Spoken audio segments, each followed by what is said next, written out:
नमस्कार, आप देख रहे हैं हल्ला बोल टीवी। मैं हूं अली। आखिर कौन है तमिलनाडु का अरुण कुमार जो बार बार बिहार की अदालतों को आरडीएक्स से उड़ाने की धमकी दे रहा है? आइए इस बारे में विस्तार से जानते हैं हल्ला बोल टीवी के संपादक दीपक शर्मा से। अरुण कुमार खुद को एलटीटीई का सदस्य बताता जी। है। लिबरेशन टाइगर्स तमिल इलम, जो तमिलनाडु के जो लोग बहुत पहले, दशकों पहले, सैकड़ों साल पहले चले गए थे श्रीलंका। अच्छा। और वहां जाकर बस गए और वहां तमिलनाडु के जो तमिल लोग हैं उनकी बड़ी आबादी हो गई है श्रीलंका में, और वो लड़ाई लड़ते हैं। उनका संगठन है एलटीटीई, लिबरेशन टाइगर्स तमिल इलम। इस तमिल इलम का खुद एलटीटीई का खुद को सदस्य बताता है अरुण कुमार जी, जो तमिलनाडु में रहता है, ऐसा वो बताता है। और वो बार बार मेल लिखता है, ईमेल लिखता है बिहार की अदालतों को उड़ाने का। वो लिखता है कि बिहार की अदालतों को हम उड़ा देंगे। क्यों उड़ा देंगे?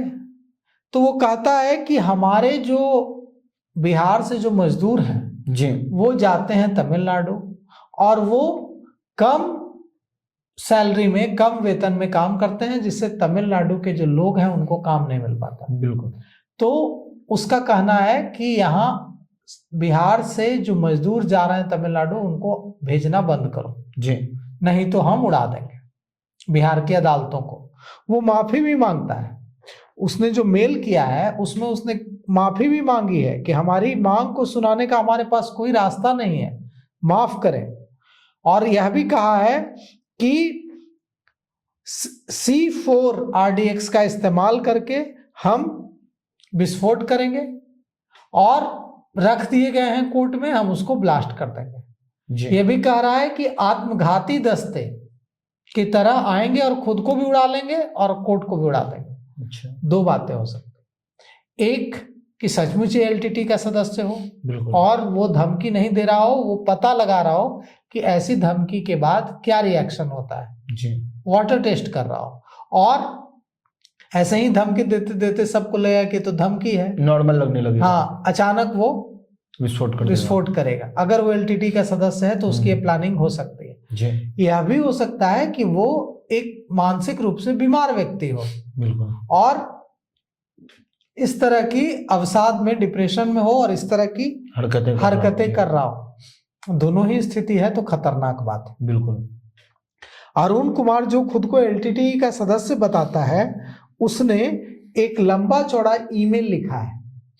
जो ईमेल यह बता रहा है कि या तो वो आतंकवादी है या वो मानसिक रूप से अस्वस्थ है। अब अरुण कुमार नाम का व्यक्ति जो बार बार ईमेल भेजता है, कभी वो इसकी बात करता है कि बिहार के मजदूर तमिलनाडु आ रहे हैं जिससे हम लोगों को काम नहीं मिलता है जी। अभी जो उसने ईमेल आज भेजा है उसमें उसने लिखा है कि तमिलनाडु के कांस्टेबलों को निवेदा पेखुराज और अन्य डीएमके के कपड़े और जूठे बर्तन धोने के लिए मजबूर किया जा रहा है। पूर्व एलटीटी सदस्यों ने आजाद कश्मीर पाक आईएसआई सदस्यों के साथ हाथ मिलाकर इस प्रथा के खिलाफ आवाज उठाने का फैसला लिया है। तमिलनाडु में कांस्टेबलों के लिए 1997 के नैनार दास पुलिस यूनियन की सिफारिशों को लागू करवाने के लिए आज आपकी कोर्ट को निशाना बनाया है जी। हमारी मांग को सुनाने का हमारे पास कोई रास्ता नहीं है, माफ करो। ब्लास्ट इस तरह होंगे, आरडीएक्स का इस्तेमाल करके पहले ही कोर्ट बिल्डिंग में उसको आरडीएक्स को कई अहम जगहों पर रख दिया गया है। 1 या 2 सदस्य लंच के समय कोर्ट के करीब जाएंगे और रिमोट कंट्रोल ट्रिगर के जरिए ब्लास्ट करेंगे। अगर किसी वजह से वे एक्टिवेट नहीं होते हैं तो सदस्य खुद बिल्डिंग के अंदर जाएंगे और श्रीलंका के ईस्टर ऑपरेशन की तरह सभी स्टाफ और ग्राहक के साथ खुद को उड़ा लेंगे।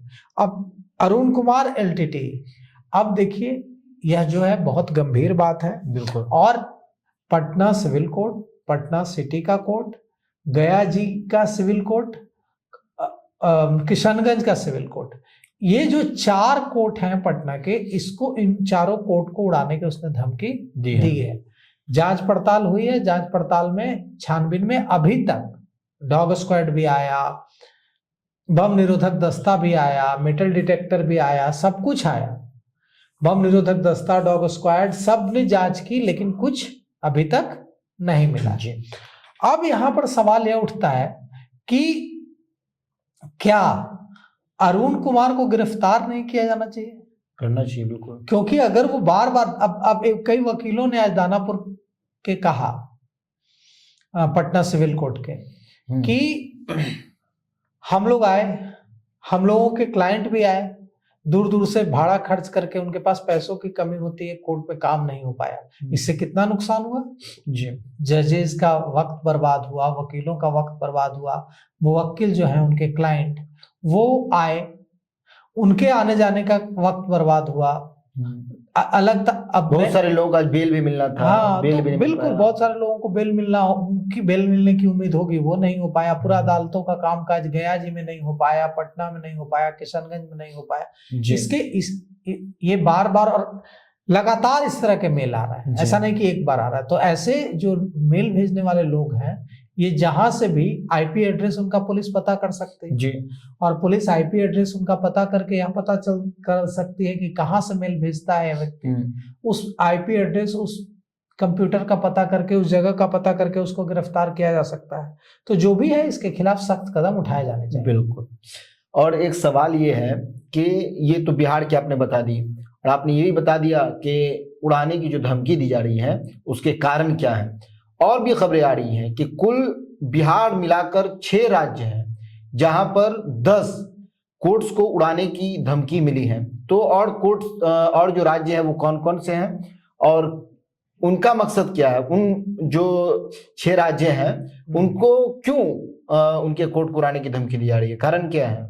देखिए अली, आपने कहा कि 6 राज्यों की में अदालतों को उड़ाने की धमकी दी गई है, जबकि 7 राज्यों में धमकी दी गई है। 7 राज्यों में 11 कोर्ट कॉम्प्लेक्स को उड़ाने की धमकी दी गई है, जिनमें हम आपको नाम बताते हैं। बिहार तो है ही, पंजाब, हरियाणा, हिमाचल प्रदेश, मध्य प्रदेश, छत्तीसगढ़ के 11 कोर्ट परिसर को बम से उड़ाने की धमकी दी गई है। पंजाब में फिरोजपुर, मोगा, रोपड़ जिला अदालत में भी थ्रेट कॉल आई है। एक जगह पंजाब पुलिस ने कहा है पंजाब में कि जिला एवं सेशन जज के मेल पर धमकी आई थी और इसके बाद कोर्ट कॉम्प्लेक्स को खाली कराया जा रहा है। तो पूरे भारत के 7 राज्यों में 7 राज्यों की 11 अदालतों में हड़कंप मचा दिया है, दहशत मचा दी है इस ईमेल ने, इस थ्रेट कॉल ने, इस थ्रेट ईमेल ने।